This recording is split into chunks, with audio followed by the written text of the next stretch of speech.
Вернется ли он к тебе? Ты не просто так смотришь это видео. Прямо сейчас я достану 3 карты, а ты выбери одну из 3. И первая карта – это у нас 6 кубков.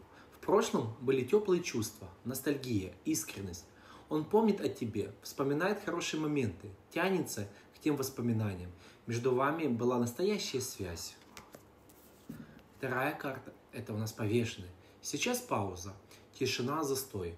Он не действует, потому что не знает, как поступить или боится сделать шаг. Ему нужно время, чтобы переосмыслить, что было между вами до этого. Ну и третья карта – это у нас колесо фортуны. Судьба еще сведет вас снова, но не прямо сейчас. Все зависит от обстоятельств и моментов. Возможность возвращения есть, но она придет неожиданно, когда ты уже перестанешь ждать. Напиши в комментарии, какой вариант выбрала ты, и поставь лайк.